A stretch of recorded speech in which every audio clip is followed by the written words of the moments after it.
9월 20일 아침 묵상 시간입니다.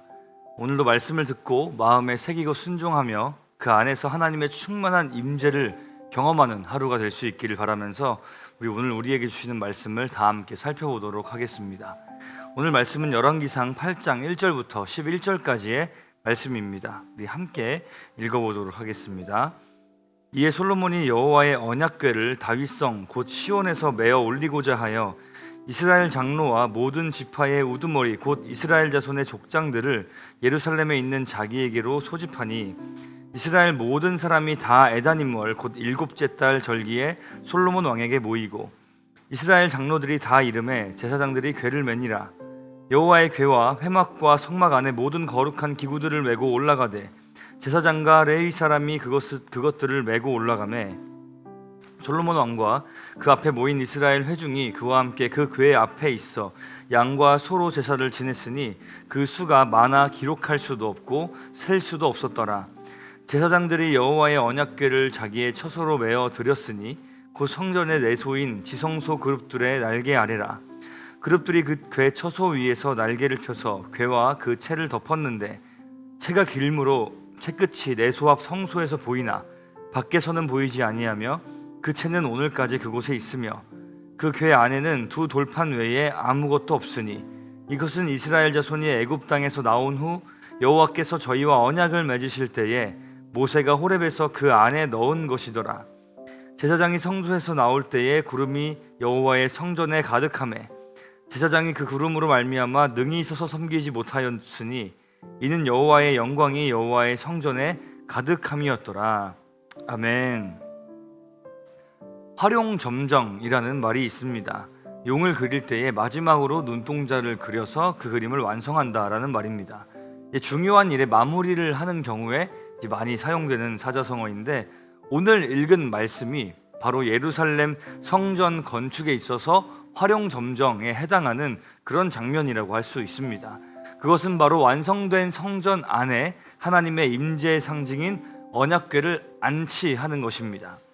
언약궤와 더불어 그동안 언약궤가 보관되어 있던 그 회막과 그 안에 있던 거룩한 기물들을 제외하고서 성전의 모든 공사는 이미 다 마무리가 되어 있었습니다.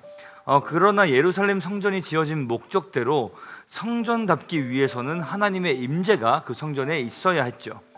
아직 언약궤가 들어서기 전에도 예루살렘 성전은 갖가지 좋은 자재들과 보석들을 가지고 건축되었기 때문에 그냥 그 건물 자체로만 봤을 때, 그저 눈으로 봤을 때에는 누가 보아도 화려하고 웅장하고 멋들어진 건축물이었을 것입니다.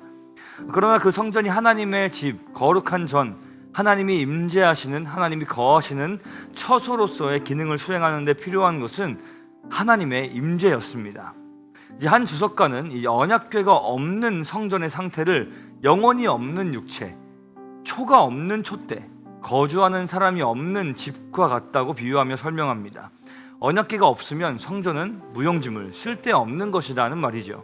그러므로 성전은 여호와의 언약궤가 성전의 내소, 지성소에 위치하게 될 때, 그때 비로소 완성된다라고 이야기할 수 있는 것입니다.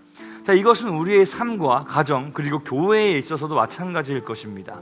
걸어다니는 성전, 하나님이 거하시는 전인 우리 그리고 그들이 모여있는 이 교회는 겉으로 볼 때 아무리 말끔해 보이고 명품으로 치장하고 육체가 건강하고 좋은 직업을 가지고 있고 또 교회의 경우 좋은 어떤 예배당을 가지고 있다고 해도 우리 안에, 이 교회 안에 하나님의 임재와 통치가 없다고 한다면 과연 우리의 삶이 그 교회가 성전의 기능과 역할을 제대로 한다라고 말할 수 있을까요? 우리의 개인의 삶에, 우리 가정에, 또 교회에 가장 중요한 하나님의 임재가 날마다 경험될 수 있기를 간절히 소망합니다. 다시 본문으로 돌아와서 언약궤가 성전으로 안치되는 이 과정을 한번 살펴보겠습니다. 2절을 보면요, 언약궤를 옮기는 시기가 나오는데 에다님월 곧 일곱째 달 절기에 라고 이 디테일한 이 기록이 나오고 있는 것을 발견할 수 있습니다. 이 제7월인 에다님월에 언약궤를 옮기는데 6장 38절을 보면 성전 짓는 일이 마친 때가 제8월인 불월이라고 기록되어 있습니다.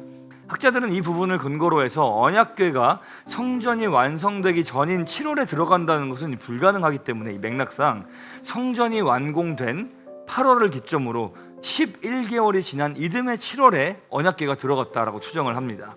곧바로 언약궤를 안치했으면 됐을 것인데 왜 11개월이나 이 솔로몬이 언약궤 안치를 기다렸던 걸까요? 7월인 에다님 월에 있는 절기에 언약궤를 옮겼는데 그 절기가 무엇인가? 바로 장막절이었습니다.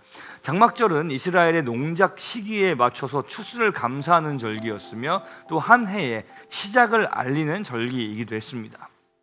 자, 그런데 이 연대를 추정해 보면 언약궤가 안치되는 이 해는 과거에 모세가 매 7년 안식년마다 율법을 낭독하라는 명령을 반포한 후로부터 448년 7년이 계속 반복된 이후에 또다시 7년째에 해당하는 이 안식년으로 추정이 됩니다. 솔로몬은 그에 맞춰서 언약궤를 성전에 드리면서 예루살렘 성전에 임하신 하나님의 말씀에 순종함으로 참된 안식 가운데 평화를 누리는 이스라엘이 되기를 염원하며 그 마음을 가지고 이 역사적인 순간을 하나님이 정하신 절기에 맞춤으로 이스라엘 백성에게 그 의미를 극대화하고자 하는 의도가 있지 않았을까 하고 그렇게 추정을 많이 하고 있습니다. 이어서 3절부터 9절까지는 언약궤를 옮기게 되는 절차가 나오는데요. 요약하자면 이 모든 방식은 그냥 아무나 막무가내로 그저 힘 좋은 사람들이 이 언약궤를 짊어지고 옮기는 그런 방식이 아니었습니다. 과거에 모세를 통해서 제정해 주신 이 언약궤와 성막 기구를 옮기는 방법을 통해서 이 궤와 기구들을 옮기기 시작합니다. 3절을 보면요, 제사장들이 궤를 매니라 라고 쓰여 있는데요, 율법에 따르면 거룩한 기구들은 오직 제사장만이 옮길 수 있었습니다. 과거 사무엘 하에서는 이스라엘이 언약궤를 한번 빼앗겼다가 다윗 왕 시대에 다시 찾아오는 일에 대한 기록이 있는데요, 그때에는 하나님께서 말씀하신 규칙을 제대로 지키지 않아서 옮기던 사람이 죽는 등의 사고들이 발생하기도 했습니다. 그와 같은 불순종의 빚은 이 과거의 교훈들을 잘 알고 있던 솔로몬이었기 때문에 당연히 언약궤를 새 성전으로 안치하는 과정에서는 하나님이 말씀하신 바에 온전하게 순종하였을 것입니다. 자, 이와 같이 그리스도인의 삶 속에서도 옳은 결과물을 얻기 위해서는 그 과정 또한 옳은 것이어야 합니다. 언약궤를 운반하는 것은 제사장들이 직접 궤에 달린 이 고리에 봉을 끼워서 이 봉을 어깨에 메고서 직접 움직여서 옮겨야 하는 일이었는데, 짐승이나 수레에 옮기면 사실 이 엄청나게 무거운 이 금으로 되어 있는 이 언약궤를 이제 옮길 때 되게 편하게 옮길 수 있겠지만 그것은 하나님이 정하신 방법이 아닌, 옳은 방법이 아닌 것이죠. 늘 그런 것은 아니지만 올바른 방법은 수고로움을 감수해야 하는 경우가 있습니다. 그러나 그것이 수고로움에도 불구하고 올바른 방법이라고 한다면 그 방법을 택해야만 옳은 결과물도 얻을 수 있는 것이겠죠. 그 옳은 방법을 통해 언약궤를 성전 안에 안치한 끝에, 하나님 말씀 앞에 순종한 끝에 하나님의 임재가 그 성전에 가득하게 임하게 됩니다. 10절과 11절을 함께 읽어보겠습니다. 제사장이 성소에서 나올 때에 구름이 여호와의 성전에 가득하매 제사장이 그 구름으로 말미암아 능히 서서 섬기지 못하였으니 이는 여호와의 영광이 여호와의 성전에 가득함이었더라. 사실 하나님께서는 언약궤에 갇혀 계신 분은 아니십니다. 영광이 어떤 특정한 곳에 임해야만 하는 것도 사실은 아닙니다. 그러나 하나님께서는 이 구약시대에 거룩함을 있는 그대로 볼 수 없는 유한하고 아직 죄의 문제가 해결되지 않아 죄 가운데 있는 그 인간이 하나님의 임재를 경험할 수 없기 때문에 그 임재를 감각적으로, 가시적으로 확인할 수 있도록 하시기 위해서 어떤 현상들을 통해서 임재를 보여주시기도 하십니다. 때로는 불로, 때로는 휙 지나가는 바람으로, 때로는 땅이 흔들리는 지진으로, 하늘에서 내리치는 이 번개 등 이 자연 현상을 통해서 하나님의 임재를 확인하게 해주시는데요, 오늘 본문의 마지막 절에서는 구름으로 그 임재가 표현된 것이죠. 성막에 이 구름으로 하나님이 임재하시는 것은 이 예루살렘 성전만이 아니라 이미 이전에 광야 시절에도 성막, 그 회막에 임재하였는데 그 임재하시는 그것을 지칭하는 특정한 표현이 있습니다. 그것을 히브리어로 쉐키나, 이걸 영어로 할 때 쉐카이나라고 표현하는 단어인데요, 하나님의 임재, 이 쉐키나의 이 영광, 하나님의 임재의 구름이 성막 가운데 가득하게 내리는 이 영광은 하나님의 말씀에 순종하게 된 결과로 지금 예루살렘 성전에 임하게 됩니다. 하나님의 말씀에 순종한다는 것이 무엇입니까? 왕이신 하나님의 통치 아래에 거한다는 것입니다. 하나님의 통치 아래에서 말씀에 순종할 때 우리는 하나님의 임재, 우리의 영혼을 향한 실제적인 하나님의 통치를 경험하게 되는 것이죠. 또 그 임재 가운데 살아가는 우리는 하나님이 다스리시는 가운데에 평안을 누리며 안식을 누리며 살아갈 수 있게 되는 것입니다. 자, 그렇다면 오늘날에도 이 쉐키나의 영광이 우리 삶 가운데 임할까요?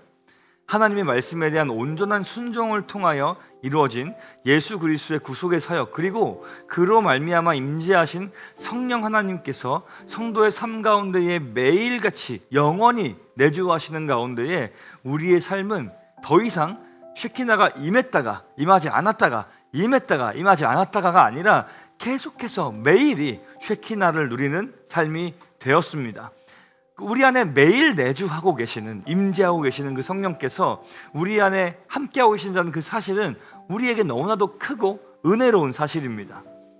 그러나 우리가 그것을 누리기 위해서는 말씀에 순종하신 예수님을 계속해서 묵상하고 성령님의 도우심을 구하고 그 도우심을 통해서 하나님의 말씀을 깨닫고 순종하는 삶을 계속해서 살아가야 하는 줄로 믿습니다. 오늘도 그와 같은 은혜가, 하나님의 말씀이 우리 가운데 임하고 성령께서 그 말씀으로 우리를 통치하고 다스려 주시는 그 은혜가 충만하게 임하는 하루가 될 수 있기를 간절히 소망합니다. 우리 함께 기도하도록 하겠습니다. 하나님 아버지, 오늘도 말씀을 통해 하나님의 임재를 경험하는 삶에 대해 생각하게 하시니 감사합니다.